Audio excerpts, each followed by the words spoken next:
So hello, everybody. My name is John Lux. I'm the Executive Director of Film Florida, and welcome to another edition of Film Florida Friday.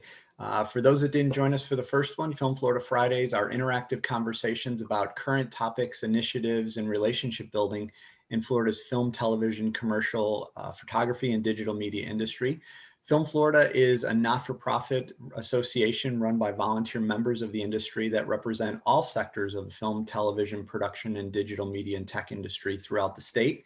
We're funded entirely by our members, and those members include industry professionals and companies, local film commissions, colleges and universities, as well as students, other associations, unions, tourism entities, and pretty much anyone that supports our industry.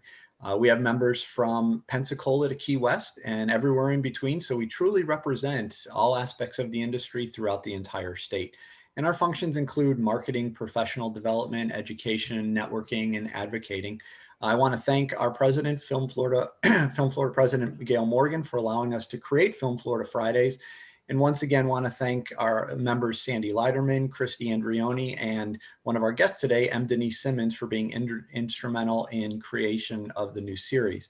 In a moment, we're going to let our guests introduce themselves. I'll ask some questions to get things going. During that time, we ask that everyone keep their microphones on mute so we can avoid as much background noise as possible. After we've gotten through some of these initial questions, we're going to open it up to the audience for questions and conversation. At that time, please use the hand raising function so we can call on you. We want this to be more conversational and interactive, but obviously we don't want 30 people talking at the same time. So we're going to ask that everyone keep their questions and comments brief in the interest of time and out of fairness to others that want the opportunity. We want to make sure we have enough time for Marco and Denise to offer their insights. With that, I want to introduce our guests. Today we have Denise Simmons and Marco Mall, both of them Film Florida members, which obviously we appreciate. And rather than you listen to me talk more, I'm going to let our guests introduce themselves. So Denise, why don't we start with you? Go ahead and introduce yourself. All right, good morning, good morning. It is so awesome just to see familiar faces and new ones.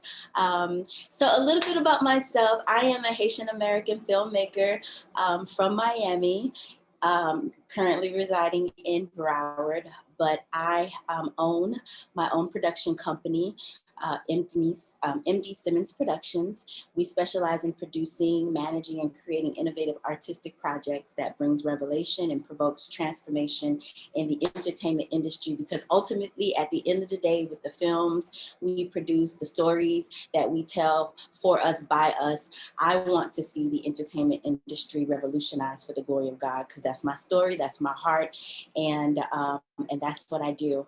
I'm a director. I love to direct and basically tell people what to do because I see the vision. And I'm honored to be a member of Film Florida and Women in Film and Television of Florida as well. And just excited to be here with Marco Mall. Like, come through.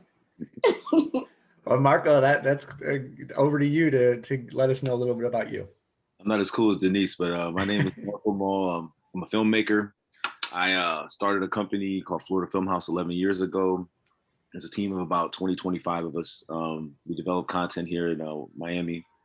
We've developed 6 in-house films. We're dropping about 4 of them in the next, I don't know, say about 2 to 3 quarters. We've shot like over 1,000 productions together. We think of ourselves like an incubator where we've taken a lot of young talent and developed them over time.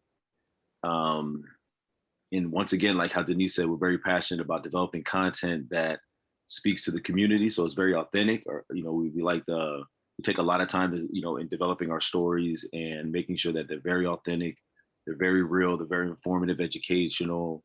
And they speak to not just the realities of what we're dealing with today, but what we want, how we want to be foreseen in the future, right? So we definitely use our platform to try to uplift and educate and inspire, our communities. And then we also have a youth program called First Take Youth Film Program, where we teach inner city kids about film. And that's like our true passion, like not just mine, but my whole team. Like everybody loves, working with the next generation of, students that we can help, educate them, and then also like make them responsible filmmakers and explain to them, how important it is. If you're going to take the responsibility of picking up a camera, yeah, it's entertaining and it's fun, but it's also very important. It's just a job and responsibility to make sure that, you take it as serious as we take it, you know, and of course it's up to them, but you know, and then we also created a film festival called Urban Film Festival. This will be our 6th year doing Urban Film Festival, which is a film festival we do in Overtown. It's free to the community. You know, we normally bring out, you know, a bunch of cool people in the industry that lend their information, and it's, you know, it's free, just informative, inspiring. Um, you know, a couple of celebs would be there. And the thing about our film festival is so cool is that it's very hands-on. Like, you know, like you'll have a Master P and Romeo just hanging out in the lobby, you know what I'm saying? And like talking to people, sidebarring the whole weekend.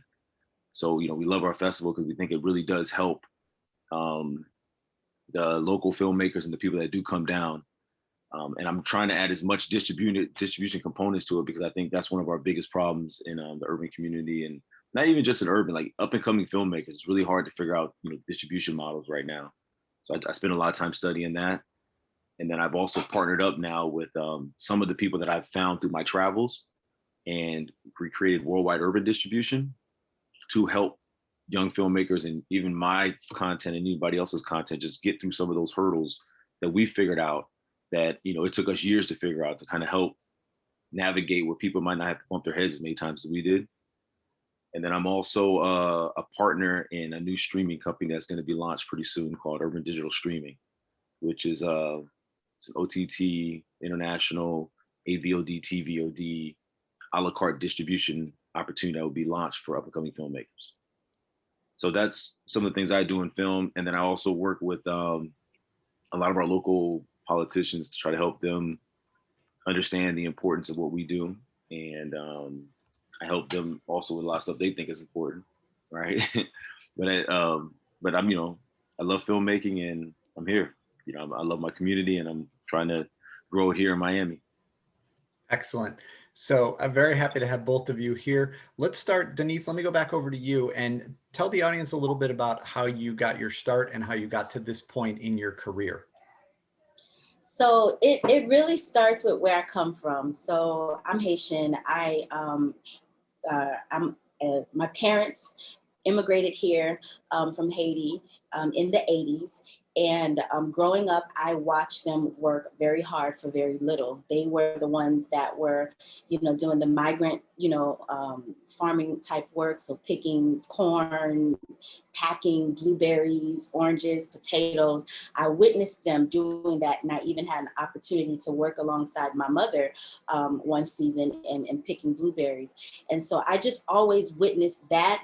And I knew where we came from. We lived in Belgrade, we lived in Liberty City, and I knew that there was a disconnect for me. Like, we're working hard, but we're living in these areas where it's just like, it's poverty stricken. And so I knew within myself that I wanted to do better. I wanted to help, because I didn't like what I was seeing in my community. And so just growing up, I continued that heart of wanting to give back and just working hard. And so creatively, I really started to manifest my creativity in college at the University of Florida. And then when I went to New York and worked a couple of years in the public relations, theater, managing artist. And it really just truly opened my eyes to the power of the arts, of when someone has something in them, they see a vision and they want to develop that, and then how people get to experience that. And then so that really just gravitated me to more into television and film, because I love the response, the emotional connection. And so I moved back here in 2009.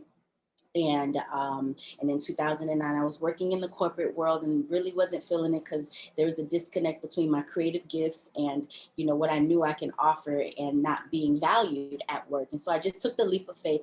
I started my production company, Simmons Productions, and I've been a full-time entrepreneur for 5 years now. Now it's hard, but I love what I do, because I get to connect and work alongside my fellow creatives and get to just build something. And we're living in a space right now, especially in South Florida, where there's so much opportunities to connect and collaborate. And I'm sitting alongside Marco Mall because I produced the film a couple of years ago. And I really have to give honor to Marco Mall and the work that he gives emerging upcoming filmmakers, because my film, Before You Shoot, was screened and we won the best documentary feature film in that category. And that really just catapulted me, because that allowed me to see that, wow, there's something to be told. And when you do it, you step out on faith, it resonates with people.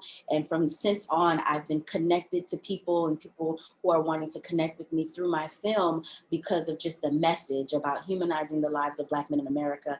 And so it's just been a whirlwind of just opportunities and just creating and collaborating with people. And so that has brought me to where I am today, you know, co-laboring with my fellow filmmakers. Excellent. And Marco, how did you find your way in the industry? Okay, so when I went to college at Florida A&M University, I was in the School of Business at FAM, and I had a crew of DJs. I was kind of throwing parties, concerts. I had a crew called the Hot Boys, like 50 of us, and out of those 50 DJs, one of them happened to be T-Pain, and T-Pain is a big recording artist, and I kind of helped, you know, at the very beginning push his career, launch his career. And I had a TV show at that time called Jam TV that was doing pretty well on UPN. This is like 15 years ago. So I loved the power of being able to create our own, like, you know, we shot everything. It was our show. We would literally just, you turn on the camera and you speak, and then you put it on broadcast television. And the power was like, you know, we had the whole city and the whole, you know, it was in Florida, Georgia, Alabama, and it was, you know, it was doing great. So, but then I left to go on tour with T-Pain for 4 years. I toured around the country and the world in the music industry. But I always loved the way that I was able to, you know, talk and deal with the people, you know, through the medium of film. So I always knew I wanted to get back to it. And then in the music industry, I got a little frustrated because you don't have that power in the music. It's very corporate. You know, you make songs that you know you want to inspire the, you know, the people, and the label doesn't get behind it. And, you know, they just want, you know, party, drinking. You know, it's a very, you know, bureaucracy type system. Not as much as now as it was then, because of, you know, they have ways of getting their own content out there.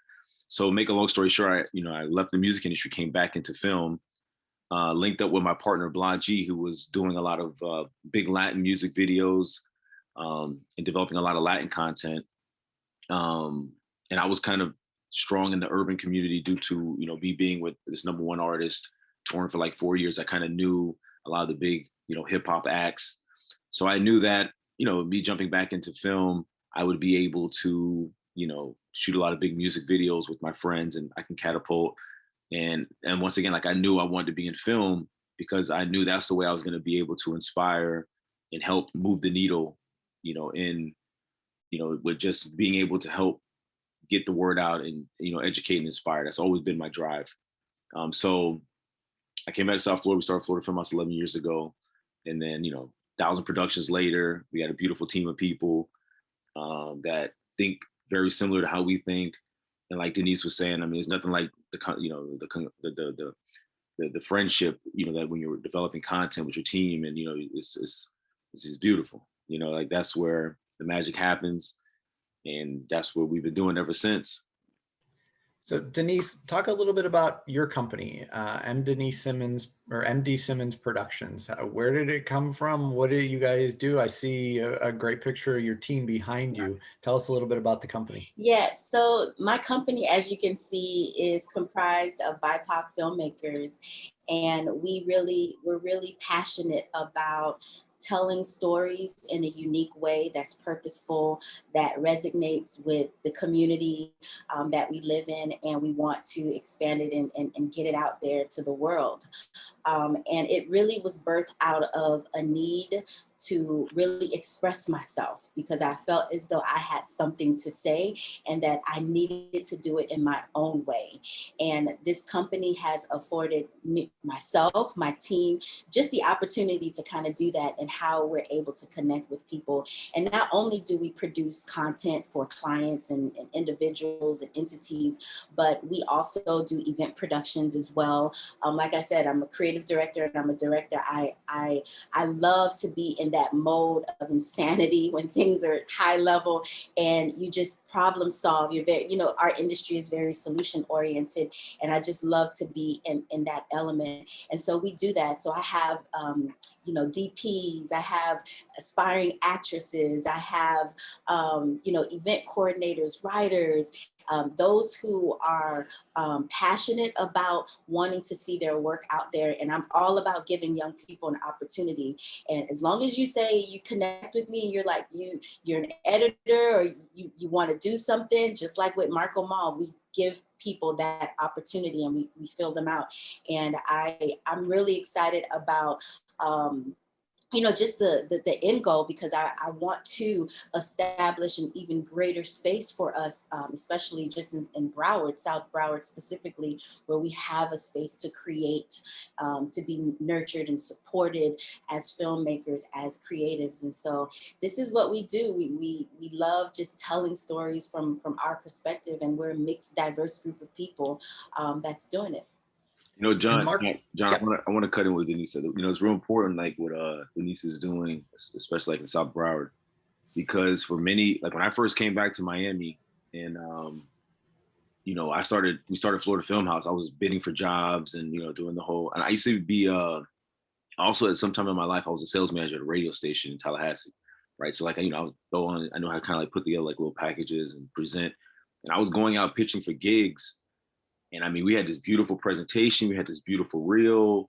I had this great team of creatives, and I would put together these really good pitches. And I mean, we were literally getting all vetoes, like no yeses. Like we get 1 out of 10 maybe yeses. And then the other companies that would get the bids, a lot of times we were the talent that would actually go do the productions for them. Because they're like more like producers, they're like, like a lot of friends of mine were just like kind of big producers, but they didn't really have like, like say a crew of like 15 or 20 people that can actually go and do all the details of, the ins and out of the production. So we'd actually end up on set, and the client would be like, I thought we went with the other company. I mean, and we'd have their other company shirts on. Look, it is, it's cool.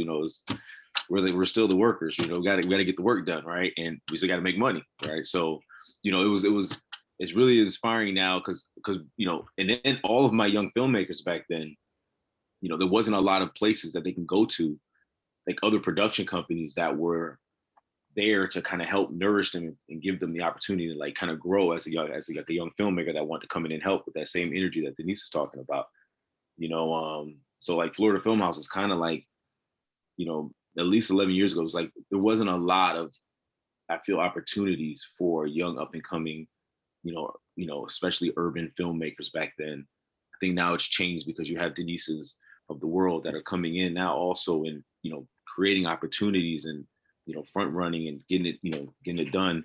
And that's really what it's all about. It's about us, being able to create more opportunities. So the next one create opportunities, and not just in any set community, but in all communities, so that eventually everybody's voices will be heard and everybody's stories will be seen. And, through seeing the content of each other, we all would, start to be able to identify with each other more and, feel more comfortable.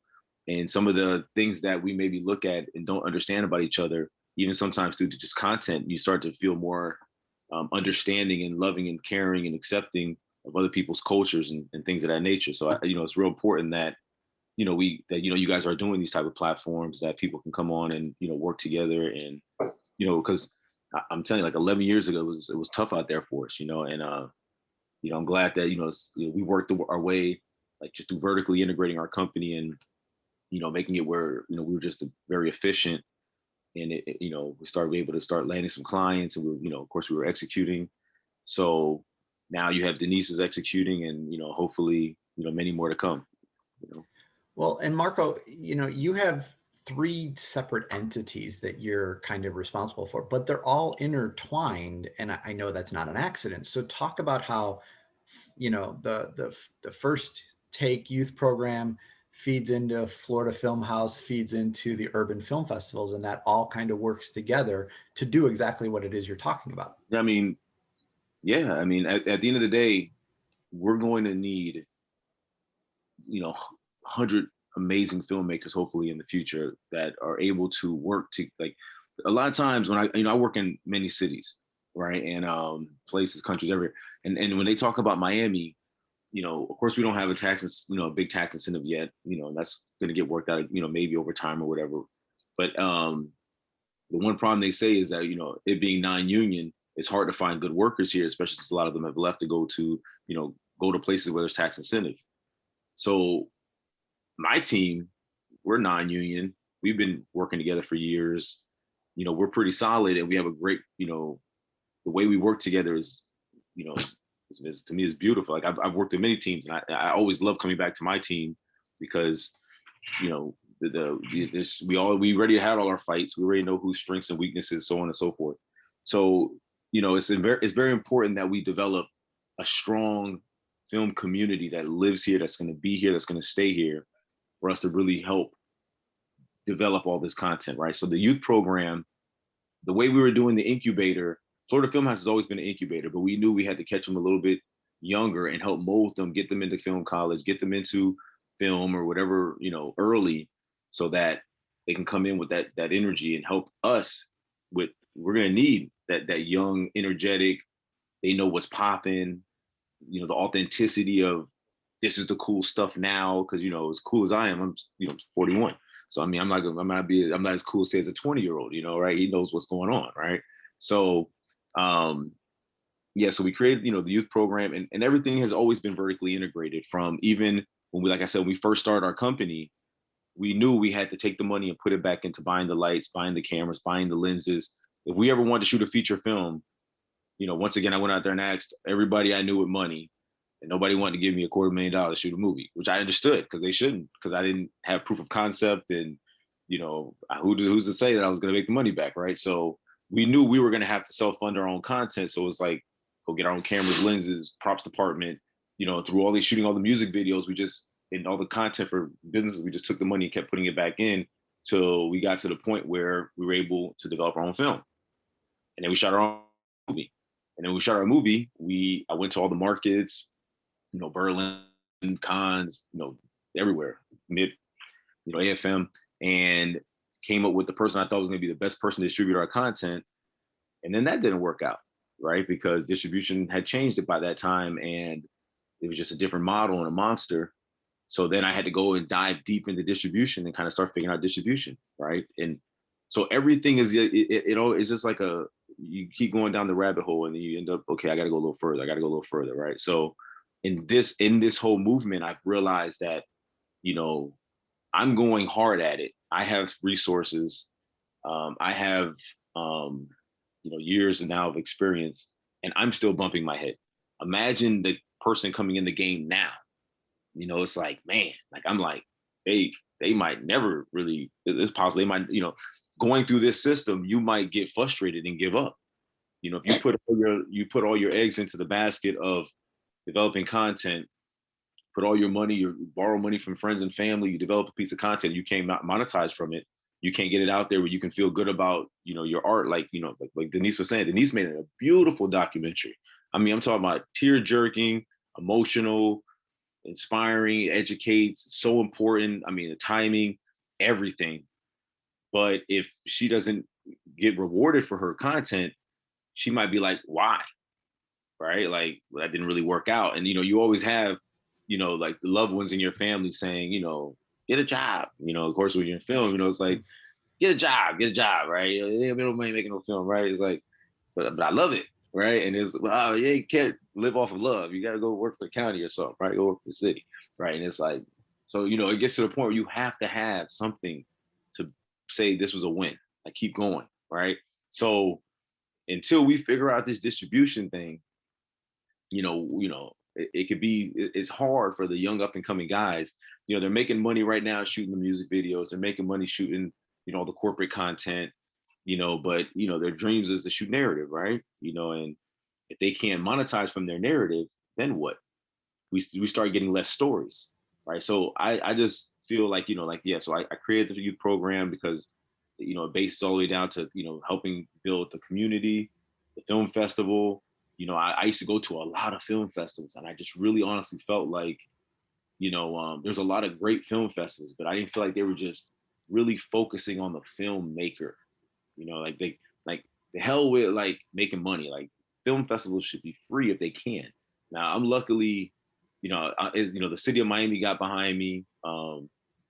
Commissioner Keon Hardeman, was like, he saw the vision. He was like, yo, let's get it. The first one we did, we actually paid for out of our pockets, right? Because we didn't really know any better, right? And then it popped and it really went well, and we saw the need for it.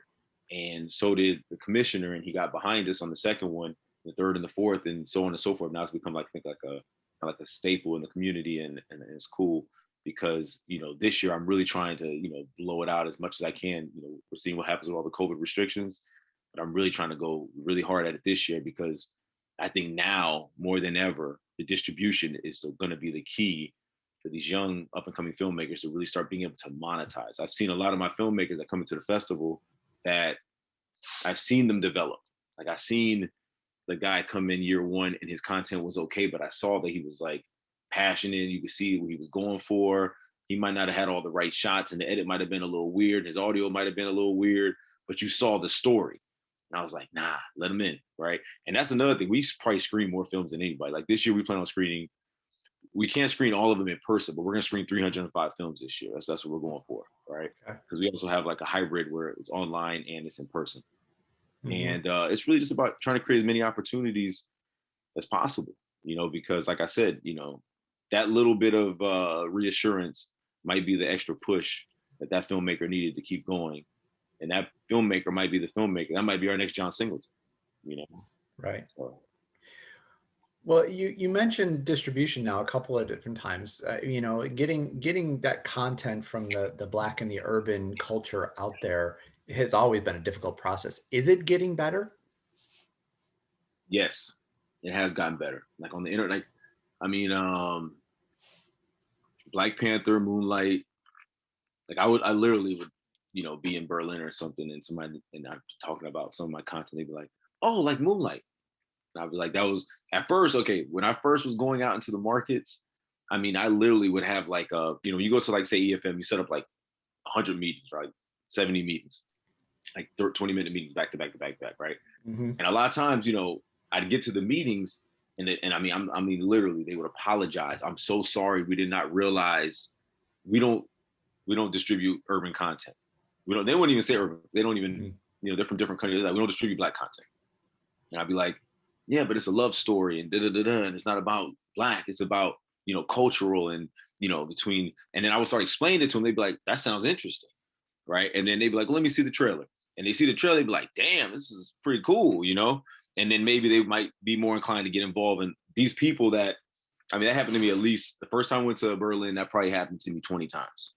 Wow. Distribute Black content.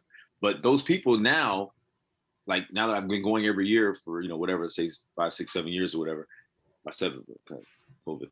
So the thing is that now they're like, they see me and they're like, Marco, like I'm like kind of like the staple, African American they're friends with now, and then now they do look for that type of content because they're open to it, right? But they still really don't monetize from it like that because at the end of the day, like I've had distributors tell me that, like really great people, they mean all the well in the world. They're like, listen, your films are great. We love the content you're developing, but it would go so much further if you put white faces in it. Straight up. It would just go further because the majority of the world is used to seeing white content, like content with just, white faces. And then, I was like, I understand, but it's going to go there anyways eventually. It's going to get there, and, and I don't mind I have plenty of white actors there in my content. It's just that the majority of our content is, Black, brown people, because the majority of us are Black, brown, and what we're true passionate about in our stories and what we've lived, it is what it is, right? So that's content we should be, so it's gotten to the point now where it's gotten a little bit easier also because, those gatekeepers that I'm talking about are no longer as powerful as they used to be, right? Because of the OTT platforms. Mm-hmm. That's why it's really changing, right? It's not so much like, they're like, oh yeah, they're trying to be, they're opening up. They are opening up a little bit, but it doesn't even matter anymore because their model is changing, right? Like now it's more about the OTT platforms, not just domestically, but internationally. You put it on Amazon and Apple, international.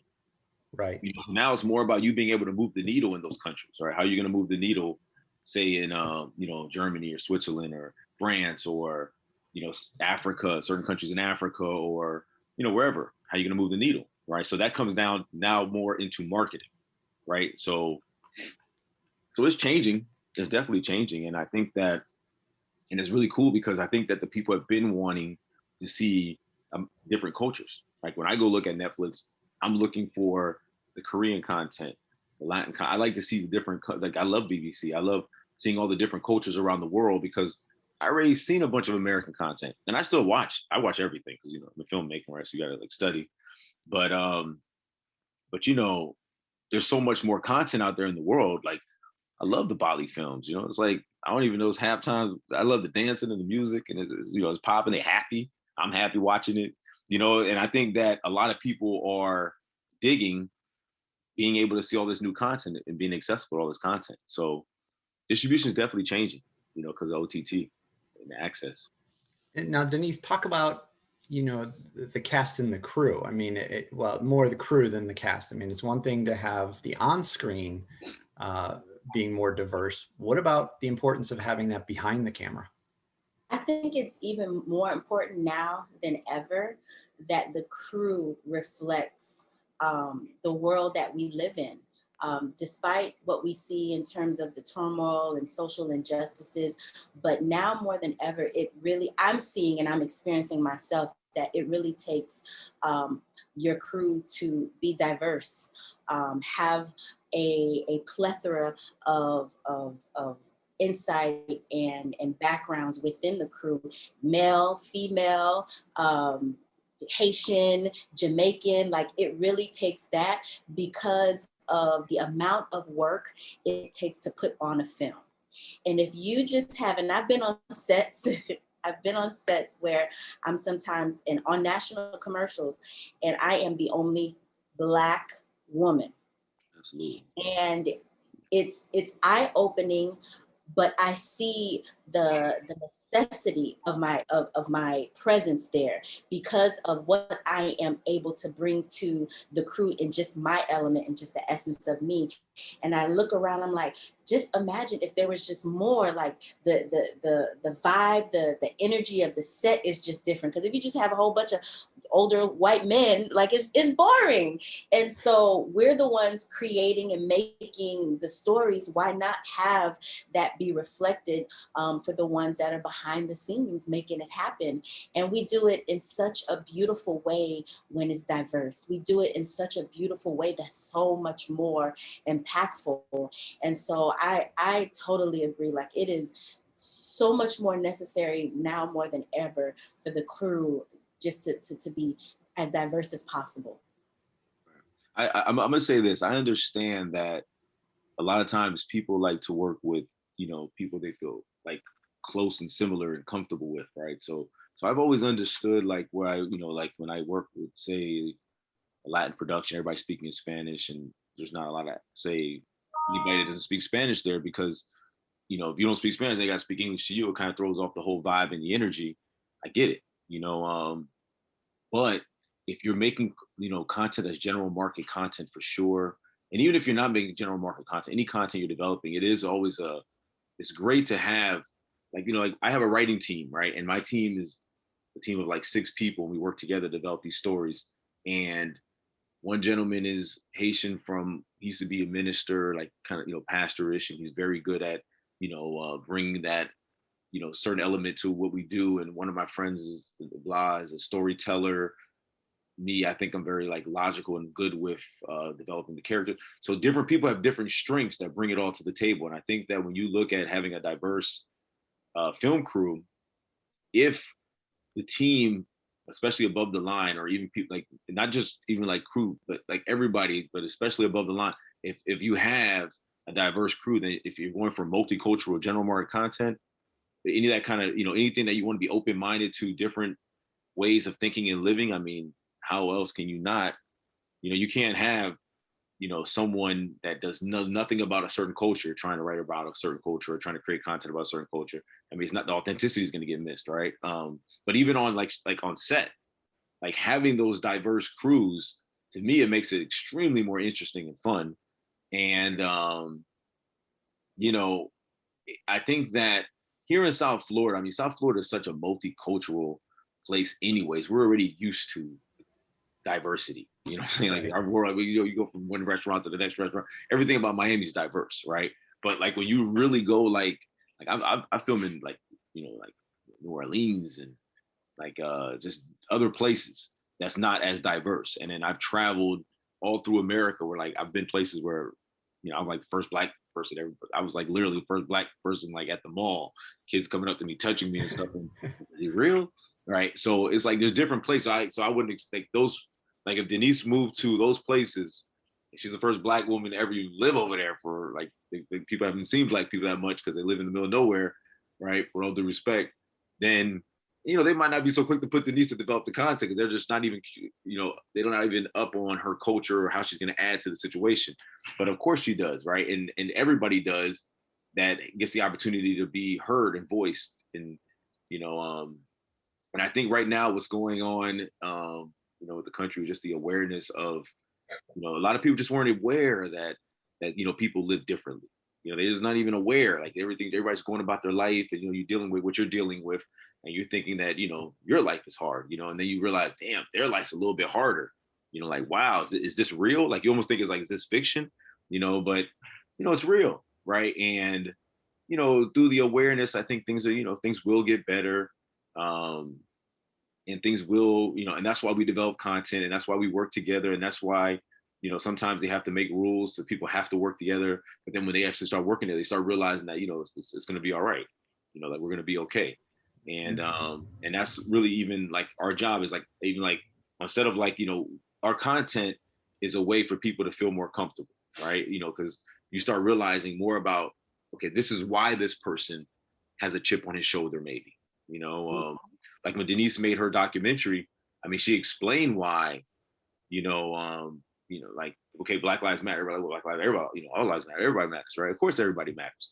It's just that traditionally, Black lives have felt less mattered. That's all it is. That we just felt less mattered. Like it doesn't really matter as much as say somebody else's life, and that's why quote Black Lives Matter, right? But Denise explains it, shows it, you feel it from her documentary. You see, and that's what we're supposed to do, right? We're supposed to not just say something, but teach them why and how through content, and then let them watch it in an entertaining fashion where it's not to the point where they're gonna turn it off or change. They're dug in, they're dialed in, right? So, it's getting better. It's gonna get better. I mean, this beautiful country we live in is we all want the best for each other. I think the majority of us are loving and caring, and we want the best. Even the ones that don't think they do, they still do. We all figure it out. So I have one more question in this round, and then we're going to open up to the audience. Marco, the most common question I receive in my role from filmmakers is, where do I find funding? People need money to make content. And I know the challenge is even more so for Black content creators. How do we make the situation better? That's a tough one, man. Like, because I mean, like, I found funding within. I had to like I said, I had to vertically integrate, and then I had to just take the content, the money from our work, and keep putting it to the side till we built up a nest egg big enough for us to shoot the content, even with as efficient as we were with all our relationships. I mean, we really work on the barter system. I mean, we're really, we help other people. Maybe we need a location, we shoot a commercial in exchange for the location. I mean, you just got to really work it out when it comes to, if you want to develop content, to bring the cost down, right? Even when you have funding, you have to think like that, because content's not monetizing. Even the monetization is not what it used to be. It's weird. It's because you have opportunities, but the opportunities, you have to understand that they're still limited, right? So like you put your content like Amazon, and you really have to work hard to make a real dollar amount, right? So you have to make your money, save money's made money, right? So from the very beginning, in your budgeting and scheduling, you have to look at it like, how can I be as efficient as possible to give myself an opportunity to get back to Black, right? So I'm going to dive in and develop this, say whatever, I'm going to develop this content. I line produce it down, it comes out to like $250,000. Okay, that's too much money. $250,000. I don't know if I'm gonna make that $250,000, right? So now you have to find a way to get that $250,000 down to $100,000, right? Or maybe $50,000 through bartering, through deferred payments, through relationships. You want this talent to be in your film. Okay, fine. Well, maybe you need to go in to help him develop a whole stream of social media content in exchange for him being in your content. You got to work it out, right? Everybody needs things, right? So you have to work it out. So that's how you kind of that's your first fundraiser. Your first fundraiser is cutting the budget down through barter, right? Then once you get the barter down, the budget down, then you have to find ways. And what I do is I tell a lot of people, and I help people do this, is you create, you really got to go in and do a forecast of how you're going to monetize and get your money back. Look at, films that are similar to the content you're developing, how they've done, where they did it at, get that information, add it to your deck. And now you have, okay, well, a movie like mine's on Amazon made $200,000 over this amount of time. This is how they did it. And then you say, okay, I think I can make at least $100,000, and I'm doing it for $50,000. And then you're going to people that you're asking to give you the money for it. It's tough. It's tough because if you don't have proof and concept, if you've never shot anything, it's really hard to get that done. And to be honest with you, what I'm trying to do is, with Urban Film Festival, my dream is to be able to take the award-winning short films that I know have the potential of being features and helping them through funding or getting funding for them, setting up a vehicle where they can get funding, and I can put one of my producers, somebody I feel strong, to kind of help guide them through the system, taking their short film into a feature film, or their web series into, a TV series, or whatever it may be, for them to get to that next level with somebody kind of holding their hand a little bit as kind of like a showrunner, and us putting safe money, because we know we already have the distribution opportunities to get back what we're putting into their content, and then helping catapult their career, right? And somebody that's really cool at doing this is Master P, which is he's kind of like a business partner of mine. We're developing a lot of content together, and he does this with a lot of up and coming filmmakers. Him and his whole team that he has in LA, Master P, Romeo, and then some other people they have working with them. They really do a good job of finding young filmmakers, putting their name on there as EPs, maybe helping them with post-production a little bit. And then if they need help adding some talent to the film, they get their relationships to get the talent added to the film, which then allows them to go and get a BET deal, or a deal with a distribution company that is still doing pretty well, like a Gravitas or something like this, and put it out there for them to help catapult their career. Because that's the hardest part, is getting started, right? So my goal is to be able to do that with the festival. I want to be able to, I would love to be able to do that all year long for other filmmakers, help catapult their career through seeing something in them, seeing a great story. Let's take this to the next level, efficiently, where we know we're not going to lose, relationships, volume, the fact that, we're shooting here, a lot of ways you can, another thing, the cool thing about Miami is, everybody says we don't have like tax incentives, right? But it's like, we have locations, and then we have crews that, they'll work with you, right? So you'll save the money on the front end instead of worrying about tax incentive on the back end. You can really, if you really have the relationships, and you can really negotiate with your locations and set up this type of system, you'll save 30 or 40% on the front end. So what is a tax incentive? It's like, you save the money on the front end, and you can, still shoot beautiful content and get what you need out of the production to get distribution. Right. Yeah. So funding. So I don't know if I answered the question with the funding. Well, I think that we all got the idea that it's tough. It's tough out there. So we have a couple more questions for Marco and Denise, but I want to open up to the audience here. So if you have a question, go ahead and use the hand raising function, and we'll see. All right. So we'll look at that first one. Nikki. All right. So I'm going to add your spotlight, and go ahead and unmute yourself, and go ahead, Nikki. Hi, good morning, everybody.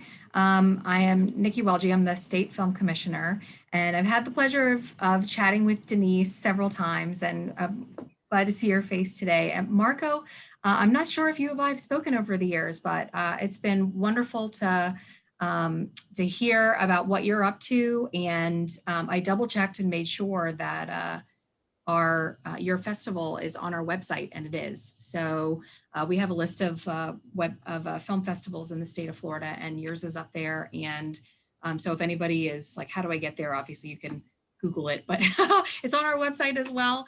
And make sure that you're keeping us posted on when your festival is happening, and we can share that information on our social media channels and things like that.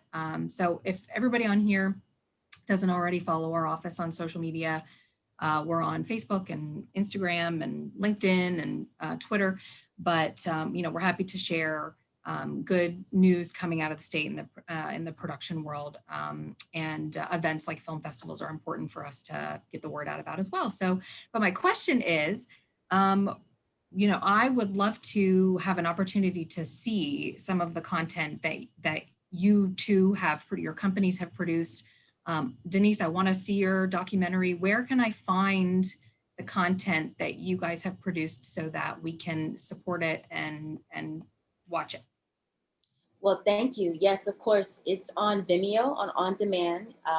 The trailer is there, and you can purchase the film through there. But Nikki, I know you, so we can chat offline. I can get you. Okay, great. I mean, so my movie, Miami, the one movie that we did put out, that was one that we wrote, shot, everything. It was called Miami Love Story. I just actually got that back from the distribution company that I was working with, because we're going to relaunch it through different mediums that we think would better than the way they put it out originally.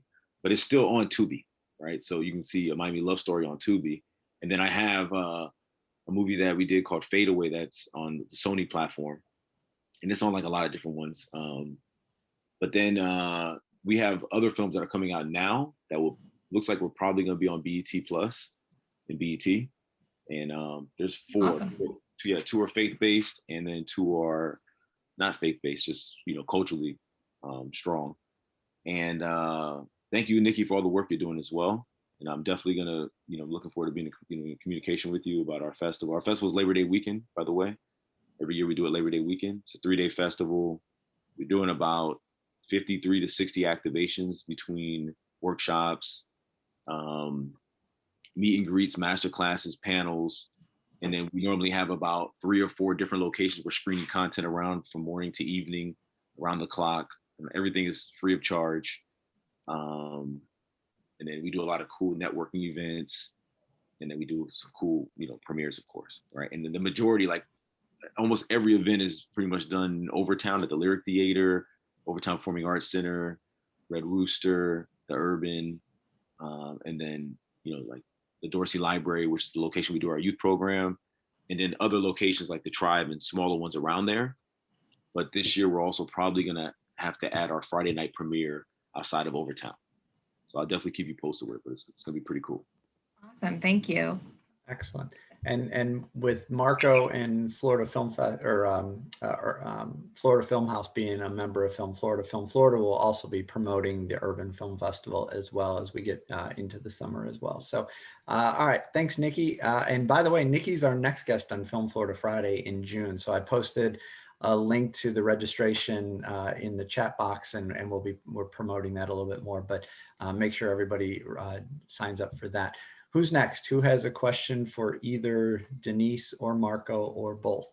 While we're waiting for somebody to raise their hand, I'll go back. Denise, what's your favorite part of the process? What's your favorite part of the creative content process? Oh my gosh. Okay. I would say the production phase. Because that's when you've gotten through the hurdle of pre-production and all the administrative logistics, location, cast, crew, figuring all that out, and you actually get into the nitty-gritty and actually working with people. And spontaneous things happen when you're just working with so many people to accomplish one goal. And that's the beauty of our industry. And that's why the credits, we know are so long, because it took so many people. But to get all of those people on one accord, who have different insights and personalities and expertise. And in that moment, there's so much learning. There is so much difficulties and challenges that come, and you watch it unfold. And at the end of the day, it's that one thing that's on the screen that people are watching for the next 60 to 90 minutes. And I just love that. I think for me as a creative, I just love connecting and just working alongside people. And I think we saw it even more so during COVID, because there was such a disconnect and we couldn't connect with people, and people realized the importance of just relationships, you know, and how important that we just need each other. Like that phrase, we're in this together. Like during the production phase, like we are really in this together with the high stress and that component. And so I really, really love that phase. Like that's the phase I love the most. Marco, how about you? I mean, I agree. I love the morning, meeting everybody on set. Everybody's getting their coffee. We all chopping it up. You know, we about to get it popping. I love that. But I tell you what I don't love. I don't love the post-production phase. Oh man, that's my favorite. Good. That's what is important, that you find people that is their favorite, right? But I do also love the pre-pro. I love the creativity of the pre-pro. Like I love the writing. Like the writing is probably my most exciting. You know, like when we have our writing team and we're going over references and we're pulling things up and we want the look and feel like this. And, you know, we have so much fun in pre-pro in developing the story and the details of, you know, why and how, and the, you know, intricate reasons of why this character is going to be doing this and why he wouldn't do that. And it's like, we made these characters up and now we already know them, you know, by the time, you know, because, you know, we've been developing stories, you know, you develop, by the time you're on like the 25th version of the script, right? You've really gotten to know these characters, like you grew up with them, right? So, you know, I think that's probably but then when you hit set, you know, and the magic with all your friends and you're working together, and that's also magical as well. Just when you go into post, it's like, oh, here we go. Right? But nah, as long as you have a great post team, you know, it's fun. You know, it's you know, you got, that's when you start looking at the details of tweaking. And I'm like a tweaker, man. Like I've been working on certain films for 2-3 years, sometimes like 2 years in post just to get it right. Like I'll go back and reshoot stuff that I don't feel is 100%. Like that's something that yeah, you know, we're very detail oriented, and that's why, you know, we actually have films in the can that haven't come out yet, because we're just making sure they're to the ultimate, like the ultimate perfection they can be before we put them out. And but yeah, I would have to say pre-pro for me, Denise. Okay. All right. Christy, I'm going to spotlight you and go ahead and take yourself off of mute and ask your question. Sure. Thank you so much. So my name is Christy. I work for the Palm Beach County Film Commission. My role is very much like support for creative people is how I like to see it. So whether that's helping them find a location, helping them get a permit, helping them with resources. So one thing I wanted to ask is, I try to keep up as much as possible with industry trends and like read the major trade publications day to day to keep up with industry news. But you only know as much as you know. So I was just wanted to hear from both of you, like, what are your favorite places to get information? Do you have certain podcasts or publications that you recommend? Because I would love to expand what it is I am taking in day to day, you know, where I'm getting my information, whether it's local info or even, you know, global info from things like Variety. You know, I was just wondering if you guys have favorites that you go to for that sort of news. I mean, I'd hate to say it, but social media is where I get a lot of my information, you know, because I mean, it's like the people I follow are all so deeply rooted in what's going on. So I see what people are doing, and then I a lot of times know them, and I just reach out to them and say, how did you do that? What's going on with that? And then I get the real information, you know, but you know, and then I can't say I read like Variety. I read Variety when I go to the markets. Like when you go to the markets, they got all those magazines everywhere, you know, you're sitting there, you know, having a coffee, drink, reading. That's when I start really, you know, doing a lot of the Variety reading. But I think that social media for me, because I follow all of the people that I know I want to follow, right? That are that are in the industry. That's the beautiful thing about social media. Like you literally can see what the person that you're inspiring to go in their direction of their career is doing. DM them and they'll communicate back with you and tell you what they're doing and how they're doing it, and maybe who you even need to speak with. Much more relevant on the local level too. That makes a lot of sense. Mm-hmm. Yeah, and I have a lot of people that hit me up that way, and they're like, Marco, you know, I'm trying to do this or I'm trying to do that. And if I'm, you know, I respond to everybody, but then especially I like this people to come see me. You know, if they come see me, or we do lunch or something, I just like Denise said, I just try to give them everything. Like one time, like here's everything I know, go with it, right? But I think social media has been my best tool, you know. Thank you. Yeah, I would definitely agree. And with social media, is being intentional about having and following diverse sources. Because I think, because Christy, you're in the administrative end, and we need you so much, especially Black content creators. And so if you're also following people like Marco Mall, myself, just diverse brands and voices and people out there that's in the industry, I think it's even more helpful as well, because you'll get a universal understanding of what's going demographically, within the market. And for me, I'm subscribed to Deadline, and they're every 10 minutes, you're getting some type of updated deadline.com, some type of headline. So that really just kind of keeps me, because I just have that, oh, okay, this actor is this, or okay, there's a new series coming out, Issa Rae's working on this. And that just kind of helps me on that level. But Marco Mall is right. Social media for sure. Great. Thank you so much. Excellent. Thanks, Christy. So got a question from someone on email that asks about, we're talking about, having diverse cast and crew. What about those that are a little bit older in age, seniors? It's even more difficult for them to kind of get their break in the industry? Any advice there? That's my favorite. I like having older people on set, because I mean, you get the wisdom. I mean, older people know more because they've been around a little bit longer. So, I mean, it just depends, I guess, on who's looking for the crew. I mean, I love having older people on set for all the right reasons. I have a lot of young people on set already, right? And young people, they're gonna make young people mistakes, right? Just because they're young and they like, oh, I didn't realize that, whatever, backing up the van, that little beeping sound, whatever reason it is, right? Because they're young and they haven't just lived life. Older person's gonna, hey, young blood, just slow down. And yeah, I'm open to having older people on crew all the time. I think that the older generation maybe would have to just spend some time on social media as well, and kind of communicate the way that we communicate right now. And that might be a little bit of a hurdle, I would think, because like I know, like my mom and dad, they just got up on like Facebook and Instagram a little bit. And they don't even care for it. They don't understand. They don't want to understand it, right? And not that they're in film or anything, but I think that you just have to stay with the trends, right? And just communicate with everyone the way they're communicating, and kind of make yourself as aware. I don't have a lot of older cast people really getting at me like that, because I had a couple of cast members that we had that were a little bit older. I was always checking for them. I mean, I was called, hey, I got a production coming up. Are you available? Because just the wisdom of having an older person on set, that's such a value.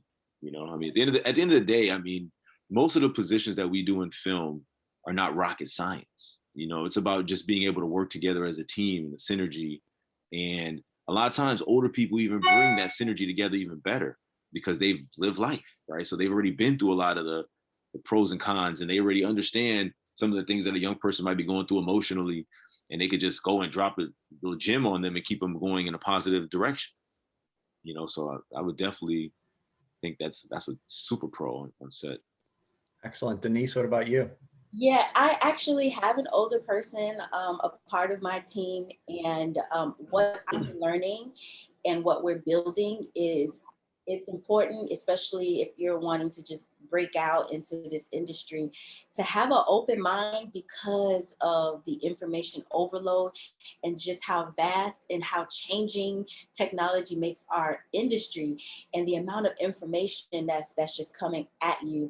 And so older people tend to be set in their ways. Okay, we tend to be set in our ways. And I think if you come into a situation, it's just very important to just have an open mind and be open to the nuances of the culture, how young people are moving and grooving. And then, of course, you insert and give your pearls of wisdom, but not having an open mind will cause a lot of tension, I think, will cause a lot of just like, can't work with her. And then, the stereotypes can happen. So for me, it's just coming in with an open mind as an older person breaking into this industry. I think it will help to just ease, your way into it. Excellent. So we're at 10:30. We're going to keep going a little bit longer. Denise and Marco have been kind enough to say they can extend as long as we have some questions. So Andrea, I'm going to spotlight you and go ahead and ask your question. Thanks for all the great information. I am an older actor and I feel like we're just as hip as anybody else out there. I just wanted to know, how could I get more involved? I've been with my agency for years. I've been back and forth here in Florida. I lived out in LA for a while. And where did you get your talent? Most of my talent. So one of my writing partners / young up and coming directors, just an amazing filmmaker. I'm such a huge fan of his, is a guy named Yanel Aris. Right. And Yanel Aris is actually big in the theater world. Like he was really big in theater. And so he does these amazing acting workshops that I love to come to because I like to see the talent. And I look at how he's working with them and how they're responding to what he's telling them. And a lot of times that's when I'm doing my casting. Right. Because, it's not so much about a casting for me. It's more about, me seeing people's development and how they respond to. He's also like kind of like our second AD acting coach on set as well, right? So that's why I do a lot of my casting. I do 90% of the people that we work with. And then we've been working with we've been actually helping develop, the same way we developed our film crew, we've been developing our talent pool as well, where we've been working with a lot of the same talents. When we're writing our projects, we already know, like, this guy's good for this position. Like we work with a gentleman named Paul Antoine a lot, and the Merit, and just different great talents that we know live here locally that we love working with, and they respond well, and they're always receptive of trying to adjust their schedule. What helps us out a lot is that when we were first, like the first couple films that I've shot were more proof of concept films. We're now starting to get into some of the bigger content. We're starting to bring in some other celebrities that we have to bring in for distribution purposes and different things like that. But it's real important that the talent is they work with you. Like as in regards to, they understand that, this might be this day, we might film a couple more hours at this time. We have to film during the week at this time. And, can you take a day off of work, and being able to be fluid and work with us to help us get the production done is real important. And then I'll tell you, like me personally, what helps me a lot also is, when people come and help at my youth program, that allows me to get to know them. And I'm a very personable person. I'm a person that I want to know the people I'm working with. Like everybody on my team, most of my talent, they're my friends, right? So the only people that are not, like, say, my friends are like the couple celebrities that we might have to bring in from LA, because I don't know them, because I don't see them on a regular basis, right? But all of my actors that I'm working with are my friends. Like they'll come in, they'll work at the youth program, they love kicking it with the kids, they love kicking it with us. We see each other out, sometimes we go out, bump into each other for drinks, whatever. It's that team. The talent is part of the team, and I mean, we're open. You want to be part of our, so come hang out, Okay, now how do I would like to get involved with the Urban Film Festival. How do I go about that? The best way would be to probably DM us. Okay. That's like either at Urban Film Festivals, at Florida Film House, at Marco Mall, at First Take, at Frenchie. There's like any of the people you see very involved with us. I mean, we're all always together anyways. Okay. If you catch any of us, we're gonna be like, oh yeah, she hit me up also. And then, like, yeah, we gotta make sure we reach out to her. And then when we have our meetings, if you want to come in, like if you're saying involved, like as a participant, you can kind of just come, right? If you want to be involved as, like, say, like a volunteer, then just reach out to us and then, kind of get in the mix with us, because we always need as much help as possible. And that's probably the best way. And then when it comes to the acting, if you followed Yanel Aris, right, which if you follow us, you'll see him, and if you DM me, I'll connect you with him. But every time you see him post that he's going to do an acting workshop, please be there, right? So that you can kind of be in the mix with the whole team, and we can see your talents. And that's how a lot of times we do a lot of our casting. Okay, thank you so much. Denise, where do you find your talent? Well, because my first phase is in documentary. So we haven't had the need for working with talent, but I am moving into the space of creating our own, telling our own stories. So I'm going to be going into that. I'm going into that phase of where I'm working with talent. And I love what Marco said, actually, because that's actually a good Jim, you just said, in terms of when you're building and cultivating your team with the talent, having them labor alongside with you, because that's when you can really get to know them. And so I'm going to actually kind of take that for myself. But you are gorgeous. Like, I'm looking at you with your hair and your face, like, oh my gosh. So Thank I'll you. definitely, if you can make sure you follow me on social media, MD Simmons Productions, as we get into this phase of working with writers and actors in front of the camera people, I would love, love, love to connect with you. Thank you. I'm going to go ahead and check both of you out. Thank you Thank you. for all of this, Film Florida. Thank you, John. Absolutely. Thank you for being here. All right, so I'm going to remove that spotlight. Okay, any other questions? Keep going. I'm going to let Marco and Denise plug anything they need to, but if we have any last questions, make sure you raise your hand. So Denise, you go first. Where should people look for you, find you? Where can they get more information about everything? Yeah, everything to connect with me is all things at MD Simmons Productions website, mdsimmonsproductions.com. And I alluded to this earlier in speaking with Andrea.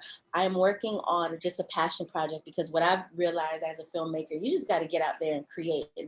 And yes, it's going to be hard, especially being a BIPOC filmmaker, but you just got to do it. It's going to take hard work. And like I said in the beginning, hard work is in my blood.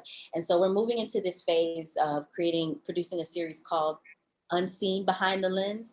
And I really, this is my intentional way of really just connecting with like-minded creatives and just telling stories, and producing episodic series that just tell stories shot in and throughout Florida. And it's so that people can see the unseen behind the lens doing the work. And so we'll be connecting with writers. Each episode will be of a different genre, drama, comedy, horror. We really want to explore that so that we can go through the process ourselves as a team, and as we're building and growing with people throughout the different phases of production.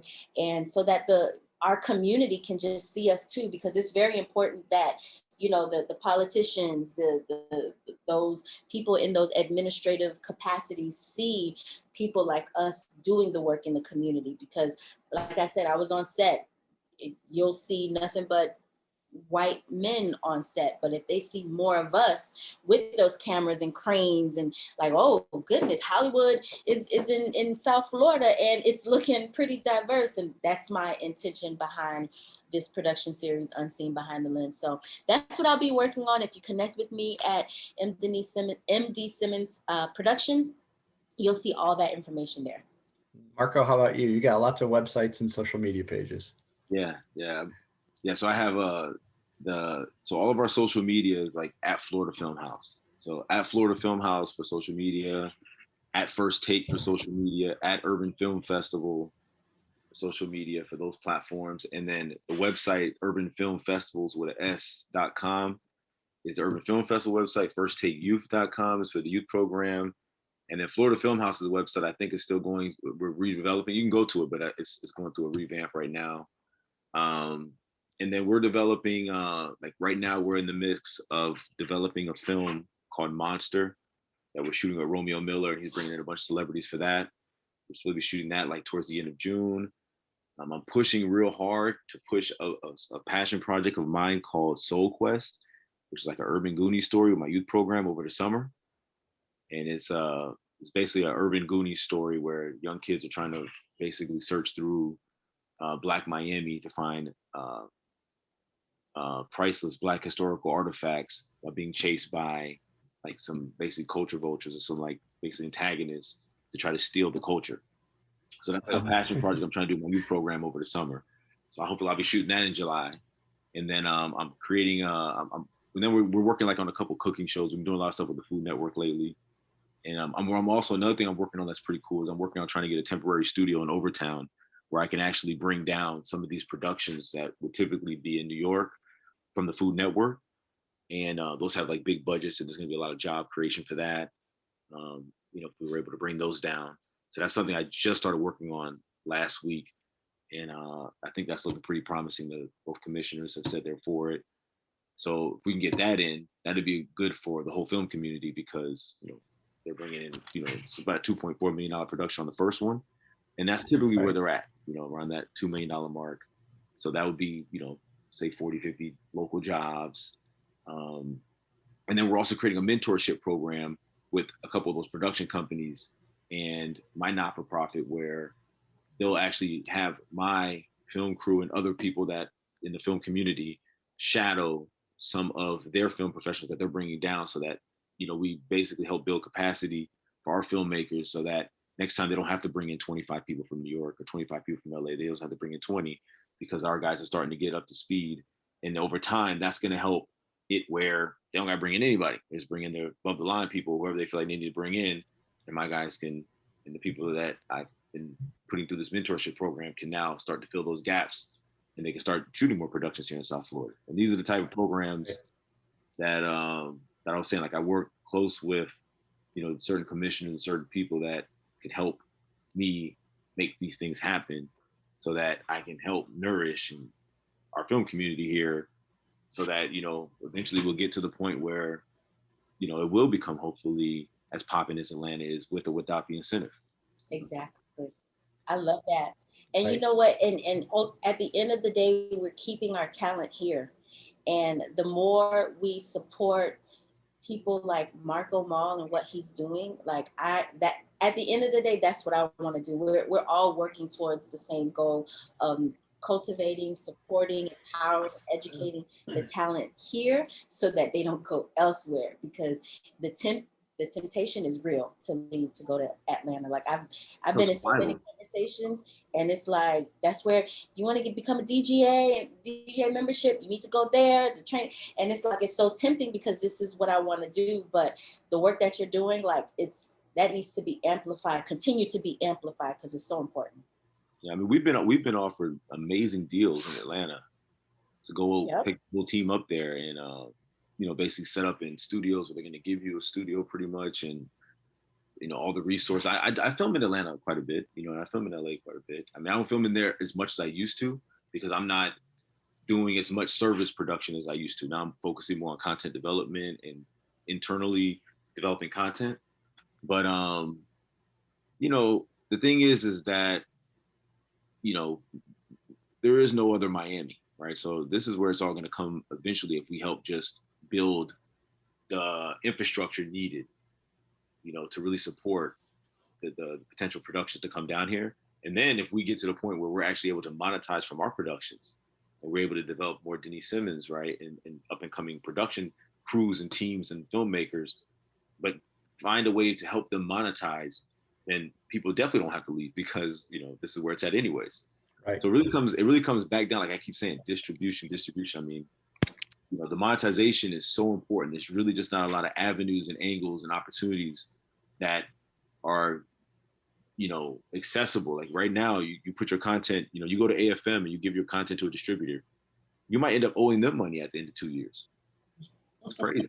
Like you'll owe them money, and they made money, but their model changed on them so fast that they're not making the money they used to make, and it's just they're in limbo. So everybody's kind of like figuring it out.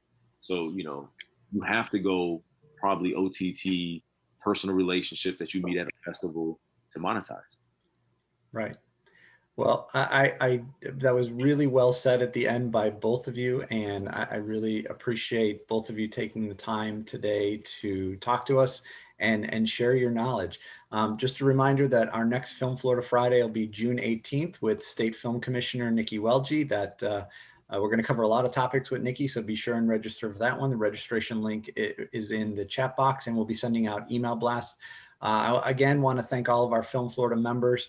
We're a volunteer-driven organization that's funded entirely by those members. So without the ongoing support from them, we don't exist, including both Denise and Marco. If you're not a member of Film Florida, we hope you'll consider joining the organization at filmflorida.org. Keep up with everything we're doing on our social media pages on Facebook, Twitter, Instagram, and LinkedIn. And of course, finally, check out the Film Florida podcast, which is on Apple Podcast, Google Podcast, Stitcher, and the iHeartRadio app. Thanks again for being here. Everybody stay safe and healthy. Bye. Thanks.